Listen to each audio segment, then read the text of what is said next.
दोस्तों स्वागत है आपका एक नए क्लास में। एक कमेंट सबसे ज्यादा भरा रहता है। इस टॉपिक के ऊपर हमने पिछले साल भी एक वीडियो बनाई थी, लेकिन हमने कहा चलिए बहुत सारे कमेंट्स आ रहे हैं तो आपको डिटेल में समझा देते हैं, क्योंकि मेरा भी एक्सपीरियंस थोड़ा सा बढ़ता रहता है और इस वीडियो के खत्म होने तक आपकी सारी कंफ्यूजन खत्म हो जाएंगी।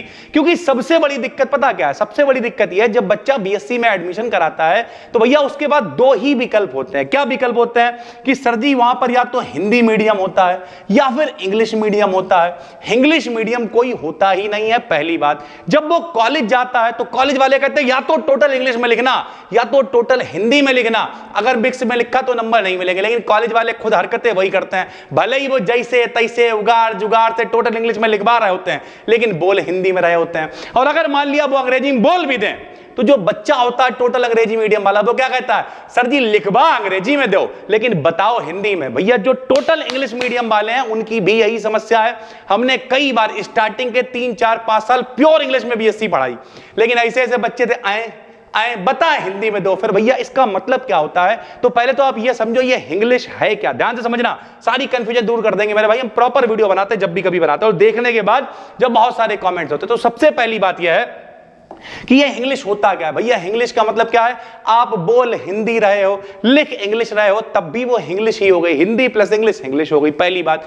अब हम उसी को प्रैक्टिकल लेवल पे ले आते हैं। समझना, जैसे अगर मेरे भाई आप प्योर हिंदी लिखते, अच्छा कौन कौन लिख सकता है ये भी बता देंगे, क्योंकि बहुत सारी यूनिवर्सिटीज के बच्चे यहां पर हमसे जुड़े हुए हैं। लगभग 12 से 15 यूनिवर्सिटीज के बच्चे देखते हैं भाई, ठीक है, इसलिए ये डेडिकेटेड वीडियो बना रहे हैं, ध्यान से समझो। अब मान लिया आप प्योर हिंदी में लिखते हो तो प्योर हिंदी बहुत खतरनाक हो जाएगी। जैसे किसी पदार्थ की अभिक्रिया करने की दर उसके सक्रिय द्रव्यमान के समानुपाती, जबकि अभिक्रिया की दर अभिक्रिया करने वाले पदार्थों के सक्रिय द्रव्यमानों के गुणनफल के बराबर होती है। आपका सर जी क्या बता दिया?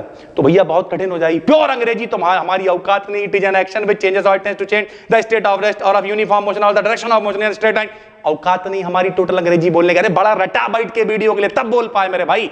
इसका मतलब यह है कि प्योर अंग्रेजी हम लोग बोल नहीं सकते, और प्योर हिंदी लिखेंगे तो भैया मजा नहीं आएगा। इतने खतरनाक खतरनाक शब्द आएंगे तो दिक्कत होगी। तो हम लोगों ने एक तरीका निकाला भाई। क्यों तरीका निकाला वो भी बता दे रहे हैं। क्योंकि बीएससी के साथ साथ बच्चा कुछ ना कुछ और भी कर रहा होता है। एसएससी की तैयारी है, किसी स्किल पे काम कर रहा होता है। बीएससी वो करता ही इसलिए कि उसे थोड़ा सा सोचने का टाइम मिले, उसकी इंग्लिश थोड़ी सी ठीक हो जाए, कम्युनिकेशन थोड़ी सी ठीक ठाक हो जाए, बातचीत हो जाए, और वो आगे कोई भी तैयारी अच्छे से कर पाए मेरे भाई। सीधी सी बात है। तो आप प्योर हिंदी नहीं लिख सकते हैं, बहुत खतरनाक हो जाएगी। प्योर इंग्लिश की औकात नहीं हिंदी मीडियम वालों की। तो हम लोग क्या करते हैं भाई, यहां तक कि इंग्लिश मीडियम वालों को भी दिक्कत है, तुम मानो ना मानो कमेंट करते हैं। तो हम लोग क्या करते हैं, बीच का रास्ता निकाल लिया। बीच का रास्ता कहते हैं भाई मिक्स में। जैसे हम आपको पढ़ाते हैं, जैसे हम आपको नोट्स देते हैं भाई, ठीक है, कि सारी पीडीएफ चल रही है, ये भैया लाइन चल रही है, हमने लिख दिया जब कोई ऐसे करके फोर्स। अब इसमें भी कुछ बच्चे गलती क्या करते हैं, हिंदी ऊपर लिख रहा है इंग्लिश नीचे लिख रहा है, यहां भी भुगतोगे नहीं। पूरा एक जैसे चलाओ। जब कोई फोर्स किसी बॉडी पर लगाया जाता है, लगाओ ना, क्या दिक्कत है? इससे सबसे बड़ा पहले तो फायदा समझो। फायदा यह है आपको रटना नहीं पड़ेगा भाई। हम आपको बताएं, हम आपका दर्द समझते हैं, हमने भी बीएससी करी है, 12th में सरकारी स्कूल से पढ़े हुए हैं, हम भी यूपी बोर्ड से। तो जब हम बीएससी में आए तो भैया जब टोटल अंग्रेजी में हमारे सर जी लिखवाया करते थे तो हालत यह थी आखिरी में रटने की नौबत आ जाती थी, क्योंकि कॉन्सेप्ट ही नहीं क्लियर था। अब तो हमें बोलना लिखना आसान लगता है, लेकिन उस समय की हालत बहुत खराब थी। तो फिर बदला आखिरी में हमारे टाइम में नेट भी वो चलता था, 15 रुपए में मिलता था 1 GB एक महीने, घंटा और पहिया घुमा घुमा के हिंदी निकाल रहा है, तब काम चल रहा। तो उस सबसे बचने के लिए फिर हमने खुद डिसाइड करा, हमने यार ऐसा आया मिक्स में ही लिखेंगे जाके, और भाड़ में गई दुनियादारी।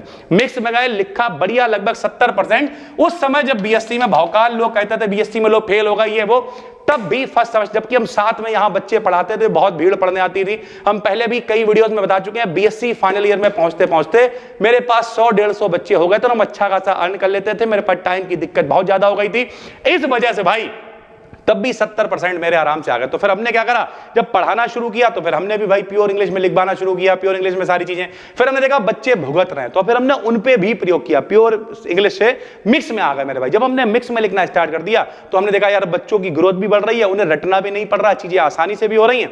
और फिर हमने इंग्लिश में लिखाना शुरू कर दिया, और बहुत सारे बच्चे ऐसे, एक दिन ऐसा भी आया जब लोगों ने कहा सर मेरे 75 में 70 नंबर है, 72 नंबर है, 75 में 75 नंबर तक लोगों ने भेजा। और तब हमें यकीन हो गया कि लैंग्वेज केवल एक माध्यम है, आप किसी भी माध्यम में लिख सकते हो। अब यहां पर एक बहुत इंपॉर्टेंट बात, जैसे MJPRU वाले हैं, कानपुर यूनिवर्सिटी वाले हैं, राम मनोहर लोहिया यूनिवर्सिटी वाले हैं, या फिर इस तरीके की जितनी भी यूनिवर्सिटीज है, इसमें BSc दोनों मीडियम में होती है, हिंदी में भी होती है, इंग्लिश में भी होती है। तो फिर आप इंग्लिश में लिख सकते हो मेरे भाई। अगर आपकी यूनिवर्सिटी में दोनों मीडियम से BSc हो रही है, मतलब हिंदी में भी मॉडल आते हैं, जैसे देखो यहां पे एक मॉडल पेपर पड़ा हुआ है, ये हिंदी मीडियम से भाई, ठीक है, और यहीं कहीं पे पड़ा होगा वो इंग्लिश मीडियम से भी होगा, यहीं कहीं पड़ा होगा भाई, ठीक है, देखो उधर पड़ा हुआ है, तो दोनों में आते हैं MJPRU में, तो फिर आप मिक्स में लिख सकते हो, चाहे आपने हिंदी मीडियम भरा हो, इंग्लिश मीडियम भरा हो, कोई फर्क नहीं पड़ता है। लेकिन अगर कुछ एक दो रत्ती मात्र कोई अगर किसी की ऐसी यूनिवर्सिटी हो तो कमेंट करके बताना, एक आध यूनिवर्सिटी है जहां हिंदी मीडियम से BSc होती ही नहीं है,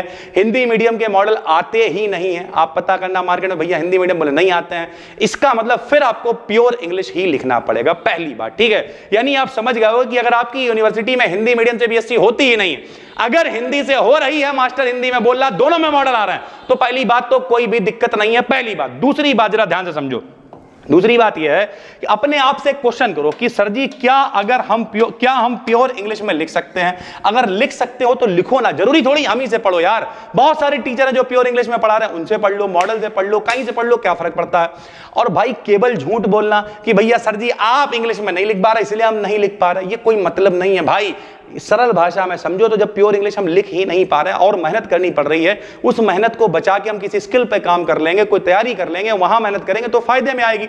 यहां फ्री फंड में हम जबरदस्ती जान क्यों झोंकेंगे नोट्स को रटने के लिए भाई, वो भी फिजिक्स केमिस्ट्री जैसी इंग्लिश, समझ रहे हो। तो अगर आपको लगता है प्योर इंग्लिश में लिख सकते हो तो लिखो, कौन मना कर रहा है। लेकिन अगर नहीं लिख सकते हो तो इंग्लिश एक बीच का रास्ता है, हमेशा भारत में एक बीच का ही रास्ता निकाला जाता है। बोले चलो जो होना था हो गया, अब ये बताओ करना क्या, निपटाओगे कैसे? तो निपटाने का तरीका भैया इंग्लिश, और अच्छे नंबर आते हैं, हम आपको बता रहे हैं, कोई भी दिक्कत नहीं है। प्योर हिंदी में समस्या है क्योंकि कहीं ना कहीं कॉपी चेक करने वाले के सामने जब कॉपी आती है उसके दिमाग में BSc चल रहा है, हिंदी में कुछ नहीं चल रहा। बताओ, अच्छा कमेंट करके तुम लोग बताओ, हिंदी कभी किसी ने कहा हिंदी में भैया BSc के मतलब BSc को हिंदी में क्या कहेंगे? चलो बताओ, बैचलर ऑफ साइंस को, बैचलर इन साइंस को क्या कहेंगे बताओ हिंदी में, कमेंट करके बताओ। लो, आधों को नहीं पता होगा भैया विज्ञान से स्नातक कर रहे हैं, कोई कहता है नहीं कहता है। इसका मतलब यह है कि जब आप उसके दिमाग में कॉपी चेक करने वाले दिमाग में BSc चल रही है और आपने हिंदी में कॉपी लिख रखी है, तो जब हिंदी में कॉपी लिख रखी है तो फिर मेरे भाई कहीं ना कहीं वो नंबर तो घुमाएगा, नंबर काटेगा। प्योर हिंदी में उतने अच्छे नंबर नहीं मिलते हैं।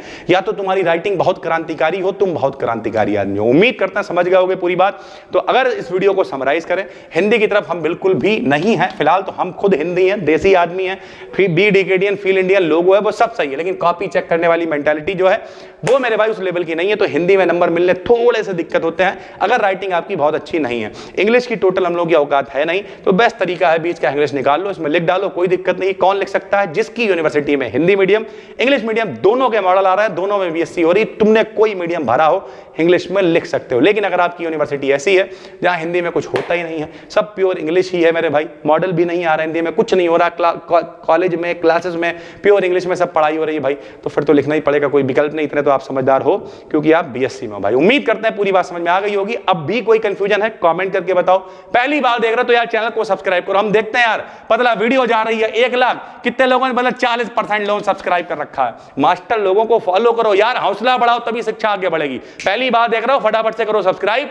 टेलीग्राम पे जाके सर्च करो बी डिकेडियन BSc, लगभग 60,000 के करीब वहां फॉलोअर्स होने वाले हैं। फटाफट से जाके जुड़ जाओ, प्योर BSc का कंटेंट है, नाम ही है उसका बी डिकेडियन BSc। फिर मिलते हैं, तब तक के लिए धन्यवाद, थैंक यू।